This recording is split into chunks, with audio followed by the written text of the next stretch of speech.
பெருநாள் தினத்தில் தான் கொடுக்கணும். இந்த 3 நாள் கொடுக்கணும் என்பது தவறு என்பதை நிறைய துல்ஹஜ் மாதத்தினுடைய 10ஆம் நாள் யௌமுன் நஹர் என்று அழைக்கப்படுகிற அந்த ஒரு நாள் மட்டும்தான் குர்பானி கொடுப்பது நபி வழியாகும். புதுசா ஒரு கருத்தை நுழைச்சிருக்கிறாங்க. ஏன்னா ஏதாவது ஒரு வகையில் பேசப்பட்டுக்கிட்டே இருக்கணும். அவ்வளவு மற்றவங்க நம்மளை பத்தி பேசணும் அப்படிங்கிறதுக்காண்டி அது ஏதாவது சொல்லிக்கிட்டே இருக்கிறது. எந்த அளவுக்கு வந்துட்டாங்க அப்படின்னு சொன்னா, இந்த பெருநாளைக்கு அடுத்து 2 நாள் 3 நாள் அதெல்லாம் கிடையாது. பெருநாளைக்கு மட்டும்தான், பெருநாளுக்கு மட்டும்தான், அடுத்த நாளும் கிடையாது அப்படிங்கிற ஒரு புது தத்துவத்தை சொல்லி பறிச்சு கொண்டு இருக்கிறாங்க. அப்படிலாம் கிடையாதுங்க. ஏன்னு கேட்டா இறைவன் குர்ஆன்ல சொல்றான், ஃபீ அய்யாமின் மஅலூமாத்தின் அலாமா ரஸகஹும் மின் பஹீமத்தில் அன்ஆம். குறிப்பிட்ட அறியப்பட்ட நாட்களிலே நீங்க உதவியா கொடுங்க, குர்பான் கொடுங்கன்னு வச்சிருக்கீங்க. உதயங்கிற வேணாம், இல்ல குர்பான் உதயங்கிற வார்த்தை அந்த வசனத்துல இல்ல. குர்பான் கொடுங்க குறிப்பிட்ட நாட்கள். குறிப்பிட்ட நாட்கள்ங்கிறது பன்மை. பெருநாள் அன்னைக்கு மட்டும் சொன்னா எப்படி அது ஒருமையாக்கல? யௌமின்ல சொன்னால யௌமின் மஅலூமின் அறியப்பட்ட நாள் அப்படின்றாங்க. அய்யாமின் மஅலூமா அறியப்பட்ட நாட்கள் என்றான். நீங்க பெருநாளுக்கு மட்டும்தான் சொன்னா அப்ப குர்ஆன் வசனம் சரியா பொருந்தா போயிருமே. நாட்கள் வந்தா பெருநாள் அதற்கு அடுத்துகிற நாட்கள், அப்பதான் அய்யாம் மஅலூமாக்கள் அல்லாஹ் சொன்னதிலே பொருந்தும். இப்ப என்னன்னா, இப்ப வசனத்தை மறுக்க முடியாதுல்ல. இருந்தாலும் அந்த கூட்டம் ஒரு விளக்கம் சொல்லுது, இது நம்ம உதவியா கொடுக்கறதுக்கு அல்ல. இந்த ஹாஜிமாரெல்லாம் போயிருக்கிறாங்கல்ல மக்காவுக்கு, அவங்க உதவியா கொடுப்பாங்கல்ல, அவங்களுக்கு தான் அப்படி பெருநாளைக்கு கொடுக்கலாம், அதுக்கு அடுத்த சில நாட்கள் 3 நாட்கள் கொடுக்கலாம். அதுதான் அய்யாம் மஅலூமா சொன்னது ஹாஜிகளுக்கு. அங்கதான் நம்மை போன்றவர்கள் இருக்காங்க. ஏங்க இப்படி சொல்றீங்க? நம்ம கேட்டா அதுக்கு ஒரு விளக்கம். அல்லாஹ் இந்த வசனத்துக்கு முன்னால ஹஜ்ஜ பத்தி தானே சொல்றான். அதனால இதுவும் ஹஜ் சம்பந்தமானது வழங்க முடியாது நமக்கு. அல்ல இதுக்கு முன்னாடி சொன்னான் ஃபின்னாஸ் பில் ஹஜ்ஜி. இப்ராஹிம் அலைஹிஸ்ஸலாத்துக்கு அல்லாஹ் தஆலா சொன்னான், நீங்க மக்களுக்கு அழைப்பு கொடுங்க ஹஜ்ஜுக்கு அப்படின்னு ஆரம்பிக்குது. அப்ப ஹஜ்ஜை பற்றி வரும்போது தானே அய்யாமின் மஅலூமாத்ங்கிறான். அப்ப அதுவும் ஹஜ் சம்பந்தமானது தானே. நம்ம இங்க கொடுக்குற உதவியாக இது எப்படி நீங்க பொறுத்துறீங்க அப்படின்னு ஒரு சில செய்தி கேட்கிறாங்க. சரி, தொடர்ந்து வாங்க, அதையும் தொடர்ந்து வரணும்ல. அவங்க கேட்ட மாதிரி பொருந்ததாங்க நம்மளும் பார்க்கணும்ல. ஆனா ஹஜ்ஜுக்கு பொருந்துறது அல்லாஹ் சொல்லிவிட்டா அது நமக்கும் அவங்களுக்கு மட்டும்தான், நமக்கு இல்லை அப்படிங்கிறாங்கல்ல. அங்கேயும் உடம்புட்டு போகுது. ஏன் தெரியுமா? இப்ராஹிம் அலைஹிஸ்ஸலாம் பார்த்து அல்லாஹ் சொன்னான் மக்களை கூப்பிடுங்க அப்படின்னு. அதுக்கு அடுத்து அல்லாஹ் சொன்னா, நீங்க கூப்பிட்டீங்களாக்கா யௌதூக ரிஜாலன், அவங்க எல்லாம் வருவாங்க, நீங்க ஹஜ்ஜி செய்து வருவாங்க, நடந்து வருவாங்க. வஅலா குல்லி ராமிரின் யதீன மின் குல்லி ஃபஜ்ஜின் அமீகல், பல்வேறு பகுதியிலிருந்து மெலிந்த ஒற்றையிலும் வருவாங்க. அல்லாஹ் சொல்றான். அல்லாஹ் சொல்லிட்டு அது அப்படிதான் சொன்னா, இதையும் அல்லாஹ் சொல்லிட்டாலும் அப்படியே பின்பற்றுங்க, நடந்து போங்க. அதான் அல்லாஹ் சொன்னது தானே. இல்ல அந்த நீங்க மட்டும் சொன்னது இல்லை, குர்ஆன்ல அந்த நீங்க மட்டும் இறங்கினதா? அந்த காலத்து மக்கள் மட்டும் இறங்கினதா? அல்ல காமத்து நாள் வரைக்கும் இறங்கினதா? காமத்து நாள் வரைக்கும் இறங்கினதானங்க. வெளியில ஒட்டை இருந்தாலும் போனீங்க, வெளியில போறீங்க, அல்லாஹ் சொல்லிட்டு அப்படியே செய்யணும். செய்யல அதே நினைக்க மாட்டேங்கிறீங்க. இங்க மட்டும் அல்லாஹ் ஹஜ் சம்பந்தமானதான் சொல்லி இருக்கிறான். அதனால அங்குள்ளவங்க தான் நம்ம விளங்கணும் அப்படிங்கிறாங்க. சரி, அடுத்து அது தொடர்ந்து அல்லாஹ் பேசலாம். அதோடு நிப்பாட்டல. வலி புள்ளி உம்மத்தின் ஜஅல்னா மன்சகன். அடுத்து நம்ம கொடுக்குற உதவியா பத்தி அல்லாஹ் பேசலாம். ஒவ்வொரு சமூகத்தினருக்கும் உதவியா கொடுக்கிறத நம்ம மார்க்கம் ஆக்கணும். அவ்வளவு பேர் உயர்ந்த வணக்கம் இது. உங்களுக்கு மட்டும் இல்லைங்க, முஹம்மதியா அவர்களே, உங்களுக்கு மட்டும் இல்ல, எல்லா சமூகத்திற்குமே நான் மார்க்கம் ஆக்கணும் அப்படின்னு அல்லாஹ் சொல்லலாம். அப்போ உதவியா பத்தி சொல்லிட்டானா? சரி, அடுத்து வாங்க. நீங்க உதவியா கொடுக்குறீங்கல்ல ஒட்டகம். புதுன அப்படின்னு சொன்னாக்கா கொளுத்ததுல அர்த்தம். ஒட்டகத்தையும் எடுக்கும், மாட்டையும் எடுக்கும், ஆட்டையும் எடுக்கும். அல்லாஹ் பொதுவா புதுன இதுக்கு பல விளக்கங்கள் இருக்கு. ஆனா பல வெளிப்படையை பார்த்தா ஒட்டகம் தான். அல் பதனத்துன்னு சொன்னா ஒட்டகம் தான். சரி, எந்த அர்த்தமா இருந்தாலும் இதை இறைவனுடைய அடையாள சின்னமாக ஆக்கணுங்கிறான் அல்லாஹ். எதை ஒட்டகம். இப்ப நம்ம ஒரு நாள் கேட்கிறாரு அல்லாஹ் தஆலா உதவியா சப்ஜெக்ட்ல தான் ஒட்டகத்தை இறைவனுடைய அடையாள சின்னங்கள் சொன்னா, அதனால ஹாஜிகள் எல்லாம் அங்க கொடுக்குறாங்களே அது இறைவன் அடையாள சின்னம் அல்ல. ஏன்னா உதவியாவுக்கு பிறகுதான் என்ன சொல்லியிருக்கிறான். அங்க சொன்னது அங்கதான் சொன்னா, இங்க உள்ளது இங்கதான் நம்மளும் சொல்லலாம்ல. அடுத்து அல்லாஹ் சொல்றான் பாருங்க, வகதாலிக சஹர்னாஹா லகும், இந்த பிராணிகளை எல்லாம் உதயா கொடுக்குறீங்கல்ல, அந்த பிராணிகளை உங்களுக்கு நாம் வசப்படுத்தி கொடுத்தோங்கிறான். எங்க உதயா சப்தத்துல. அதனால ஒரு ஆள் சொல்றாரு, நமக்கு வசப்படுத்தி தந்தது நம்ம உதவியா கொடுக்குற பிராணிகளை தான். இந்த ஹஜ்ஜுக்கான அங்கு கொடுக்குறாங்க அதல்ல. ஏங்க அப்படி சொல்றீங்க? அல்ல உதவியா சம்பந்தப்பட்ட மேட்டரை தானே வசப்படுத்தி கொடுத்தோங்கிறான். ஆனா இங்கெல்லாம் போறது அங்க பொருந்தாது என்று சொன்னா நாம் சரியா இருப்போமா? அதே அதுக்கு இன்னும் தொடர்ந்து வாங்க, தொடர்ந்து பேசுறான். நீங்க உதவியா கொடுக்குறீங்களே, அதனுடைய இரத்தமோ மாமிசமோ இறைவனை போ அடைவதில்லை.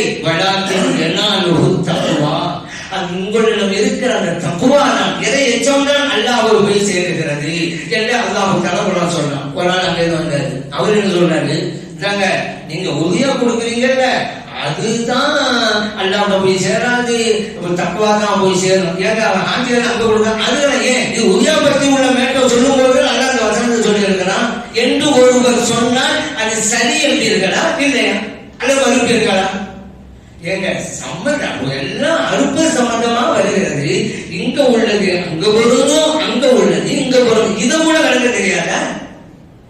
ஆய்வு என்ன அப்படி அப்படியே நான் சொல்லுவேன் அப்படின்னா அஞ்சு பேர் ஆய்வா? ஆய்வுகளும் பொருத்தி பார்க்கணும், அங்க என்ன இருக்கு இங்க என்ன இருக்கு. அப்படியான ரெண்டையும் இணைத்தான் எப்படி, அதுதான் ஆய்வு. அங்க அப்படி வந்திருக்கு, அதனால அதுதான். அப்ப இதோட அப்படி வந்திருக்கு, அதனால உதவியாக உதவியா. அப்ப இதுல என்ன புரியுது, ஏதாவது ஒரு சொல்றதுக்காக தான் சொல்லியிருக்காங்க. சரி, இன்னும் இதோட உடல அடுத்து எதுக்கு பாருங்க. இப்ப இன்னொரு கேள்வி, யௌமன் நஹர் தானே 10வது நாள். யௌமன் நஹர் என்ன அர்த்தம்? அறுத்து பலியிடுற நாள். அப்ப அந்த அன்னைக்கு தான் அறுத்து பலியிடுறானே. 2வது நாள் யௌமன் நஹர் அப்படி இருக்குது, அந்த அன்னைக்கு தானே இருக்குது. ஒரு தத்துவம் பேசுறான். அடுத்து நம்முடைய ஒரு அடுத்து எதுக்கு பாருங்க. இப்ப இன்னொரு கேள்வி, யௌமன் நஹர் தானே 10வது நாள். யௌமன் நஹர் என்ன அர்த்தம்? அறுத்து பலியிடுற நாள். அப்ப அந்த அன்னைக்கு தான் அறுத்து பலியிடுறானே. 2வது நாள் யௌமன் நஹர் அப்படி இருக்குது, அந்த அன்னைக்கு தானே இருக்குது. ஒரு தத்துவம் பேசுறான். அடுத்து நம்முடைய ஒரு கேள்வியில இது அடிபட்டு போச்சு. என்ன தெரியுமா? உதவியா தானே. உதவியாக என்ன அர்த்தம்? துஹா நேரத்தில் நிறைவேற்றுவது. இப்ப என்ன செய்யுங்க? அப்ப அதனால யௌமன் நஹர் பெருநாள் தினத்தன்று கூட காலையில தான் கொடுக்கணும், மாலையில கொடுக்க கூடாது. ஒரு ஆள் சொல்றாரு, ஏங்க உதவியா தானே இது பேரு, உதவியான அர்த்தம் துஹா நேரத்தை கொடுக்கறது தானே. நீங்க சாயங்காலம் கொடுத்தா அது துஹா நேரமா? அதனால 10 அன்னைக்கு காலையில மட்டும் தான் கொடுக்கணுங்கிறாரு. அவரு ஒரு ஆய்வு பண்றாரு. சரியாமா? இதெல்லாம் ஒரு விவாதமா யௌமன் நஹர் பேர் வந்துருச்சு. சரி, அப்படி பார்த்தா அரஃபாவுடைய நாள் துல்ஹஜ் மாதம் பிறவும் சொல்றோம்ல, ஹாஜிகள் அங்க போறாங்க. வஹாபியருக்கு இது ஒரு கேள்வி, நம்ம ஒரு கேள்வியா வைக்கணும். அரஃபா அன்னைக்கு பகல்ல தங்குவாங்க ஹாஜிகள். ஒரு ஹாஜி பகல்ல தங்கல, நைட்ல தான் போய் தங்கல. அதான் பிடிச்சா பெருனா ஹஜ்ஜு கூடுமா? மகான்கள் சொல்றாங்க கூடாது அப்படின்னு சொல்லிட்டா, ஏன் கூடாதுன்னு நம்ம வாங்க செய்வோம், அது ஒரு தின சப்ஜெக்ட். ஆனா கூடும் அப்படின்னு சொன்னா, இப்ப நம்ம கேட்போம்ல, யௌம அரஃபாங்கிறது பகல்ல மட்டும் தானே. மகரிப் ஆனவனாதான் யௌம அரஃபா முடிஞ்சு போச்சுல. அரஃபா நீங்க தங்கணும்னு சொன்னா பகல்ல தங்கினாங்க, இரவு வந்து பெருநாள் நைட்டுங்க. பெருநாள் நைட்டு தங்கினாங்க, எப்படி அரஃபாவுடைய நாள்ல தங்கினாங்கன்னு வரும்? நம்ம கேள்வி கேட்டா என்ன பதில்? அப்ப யௌமன் நஹர் தத்துவம் அடிபட்டு போச்சு. இன்னொன்னு தெரியுமா? ஐயாம தஷ்ரீக்குங்கிறோம்ல, தஷ்ரீக்குடைய நாட்கள். தஷ்ரீக்குன்னா அர்த்தம் அல்வசு புரியுங்க, அப்படி நம்ம அடுத்தது வந்து பேசுறாங்க. தஷ்ரீக் என்றாலே இந்த மாமிசத்தை உழைச்சு போடுவாங்கல்ல, நம்ம சில உபகரணம் போடுவாங்க. அந்த மாமிசத்தை காய வைக்கிறதுனால தஷ்ரீக். இல்லாட்டி அந்த நாள் ஐயாம தஷ்ரீக்கு பேர் இல்லைன்னு மாமிசத்தை உலர்த்துகின்ற நாட்கள். அது அர்த்தமே அதுதான். நீங்க உதவியாக கொடுக்க கூடாது, அப்படி எப்படி உலர்த்துறது? அப்ப ஐயாம தஷ்ரீக்கு பேர் அமைச்சாங்க, பேர் நம்மளா கொடுத்தோம். நபி ஸல்லல்லாஹு அலைஹி வஸல்லம் பேர் கொடுத்தாங்க. ஐயாமு தஷ்ரீகி குல்லஹா தபஹன் அப்படின்னாங்க. ஐயாமு தஷ்ரீகி ஐயாமு அக்லீன் வஸுல்பின்னாங்க. இந்த தஷ்ரீகுடைய நாள் இருக்குதுல, தஷ்ரீகுடைய நாள் சொன்னா 11, 12, 13 நம்ம தக்பீர்ல சொல்றோம்ல, அந்த நாள் தான். அது சாப்பிடுகின்ற நாட்கள், அருந்துகின்ற நாட்கள் அப்படின்னாங்க. முஸ்லிம்ல பதிவு செய்யப்பட்டாச்சு. அவங்களெல்லாம் பெருநாளை கொண்டாடுங்கன்னு அர்த்தம். அப்ப 3 நாளைக்கு அடுத்து 3 நாளைக்கு அது அடுத்ததாங்க நம்ம பெருநாள். அதை அறுக்கக்கூடாது. அப்ப எங்க நம்ம பெருநாள்? சரதாட்சம் சொல்றாங்க அது பெருநாள். நோக்கத்தை கூட தடை செஞ்சிருக்காங்க. பெருநாளைக்கு அடுத்து 3 நாள் வருது கட்சி நோக்கத்தை வேணாங்க. பெருநாள்ங்கிறதுனால சாப்பிடணும் அருந்தின நாட்கள் குர்பானி உதயம் கொடுத்தா தானே சாப்பிட முடியும். இல்லை மகாபேரு சொல்லுவாங்க இந்த பெருநாளைக்கு கொடுத்தீங்கல்ல அது 3 நாளைக்கு சாப்பிட்டுட்டே இருக்கு அப்படின்னு. சரி பெருநாளைக்கு உதயம் கொடுத்தோம் எல்லாரும் கொடுத்து முடிச்சிருக்காரு அவரு சாப்பிட்டாரு இல்ல. அப்ப இந்த 3 நாட்கள் என்ன செய்வாரு அவரு? சலதான் சொல்லிட்டாங்க உண்ணுகின்ற நாட்கள் அருந்துகின்ற நாட்கள். பெருநாள் கொடுத்து அப்படியே முடிஞ்சிட்டா அருந்துகின்ற நாட்கள் நடக்கிறப்போ உண்ணுகின்ற நாட்கள் இல்ல. அப்ப எப்ப செலவாக சொல்றது பொருங்க நீங்க உதவியை அந்த 3 நாட்களில் கொடுத்தால்தான் பொருள். எவ்வளவு தெளிவாக இருக்கிறது.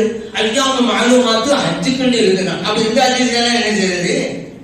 சரி நம்ம செலவுதான் சொல்றாங்க ஐயாம தஷ்ரீக்கு குல்லுஹாக புகழ். தஷ்ரீக்குடைய எல்லா நாட்களும் அடுத்து பணியிடுகிற நாட்கள் அகமதில் இருக்குதுல. நீங்க வாழாங்கிறீங்க ஒரு பதில் வச்சிருப்பாங்க இருக்குது. அது ஐப்பான அஞ்சு ரொம்ப கைப்பான அஞ்சதியெல்லாம் பின்பற்றது இல்லை வாழ்க்கையில அப்படின்னு நினைச்சிட்டு இருக்கிறாங்க. அன்றாட தொழுகையில நெஞ்சில் மேல கை கட்டுறாங்க. பக்க பலவீனமான அஞ்சதுங்க. எத்தனை சொல்லிட்டோம் பலவீனமான அஜீத்தை வச்சுக்கிட்டு நீங்க நெஞ்சில கை கட்டுறீங்க. பலவீனமான அஜீத் சொல்றது உங்களுக்கு எங்க இருக்கு தார்மீக உரிமை கிடையாது. டெய்லி கை கொட்டுவாங்க கைப்பாடாது. நீங்க வேற சைன் நிரூபிச்சிருங்க. லட்ச ரூபாய் பரிசு அடிச்சு பல வருஷம் ஆகி போச்சு. இன்னும் யாரும் கொண்டு வரல. அப்ப அப்படி இருக்கும் பொழுது நீங்க பலவாழ்ந்து வச்சு அமல் செஞ்சுட்டு இருக்கும் போது மற்றவங்க செஞ்சாங்கன்னா அது பலவீனம் தட்டுறதுக்கு செய்கிற வழிகள். அதனால நபி ஸல்லல்லாஹு அலைஹி வஸல்லம் அவர்கள் சொன்னதன் பிரகாரம் நம்ம செய்யணும்.